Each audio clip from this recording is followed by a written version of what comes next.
Hello all, welcome to Teju foods and blogs. ఈరోజు మట్లపాలెం మహాలక్ష్మీదేవి ఆలయానికి వెళ్ళాను. శుక్రవారం కదా, ఖచ్చితంగా వెళ్ళాల్సిందే అని చెప్పేసి అనుకున్నాం. ఇది నా ఫస్ట్ టైం వెళ్తున్నాను. ఈ ఆలయానికి చిన్న స్టోరీ అయితే ఉంది. ఇక్కడ ఫిషర్మెన్స్ అది ఉండేవారు కాబట్టి వాళ్ళైతే ఫిషింగ్ చేసేటప్పుడు ఈ అమ్మవారిని నీళ్ళల్లో చూసారంట.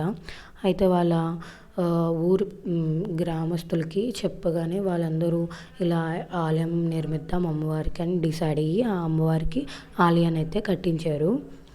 ఇక్కడున్న భక్తులందరూ ఏ కోరుకున్నా ఈ అమ్మవారు ఖచ్చితంగా నెరవేరుస్తారంట. మనం కొన్నిసార్లు ఎన్ని పనులు అనుకున్నా ఖచ్చితంగా దానికి రిజల్ట్ అయితే ఉండదు, ఎంత హార్డ్ వర్క్ చేసినా కూడా. అప్పుడు మన కాన్ఫిడెన్స్ లెవెల్స్ కూడా తగ్గిపోతాయి. అలాంటి టైంలో మన దైవానుగ్రహం ఉంటే ఖచ్చితంగా నెరవేరుతుంది.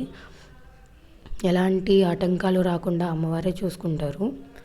సో ఇక్కడ ఏదైనా కోరిక నెరవేరితే ఆ అమ్మవారికి థ్యాంక్స్ రూపంలో మనం ఒక చీర, రవికల గుడ్డ, పసుపు, కుంకుమ, గాజులు సమర్పిస్తామని దండం పెట్టుకోవాలి. అలానే ఇక్కడ కొంతమంది భక్తులు bad habits like drinking, smoking ఎవరికైనా ఉంటే చిన్న దీక్ష చేసి ఆ అమ్మవారి మీద ఒట్టి వేసి బ్యాడ్ హ్యాబిట్స్ని పోగొట్టుకుంటారంట. చాలా పవర్ఫుల్ దేవత అన్నమాట ఈమె. ఖచ్చితంగా ఒకసారి మీరు కాకినాడ వచ్చినప్పుడు మట్లపాలెం వెళ్ళి దర్శనం చేసుకోవాలని కోరుతున్నాను. మీకు ఈ వీడియో నచ్చినట్లయితే లైక్ చేయండి, షేర్ చేయండి, కమెంట్ చేయండి and don't forget to subscribe.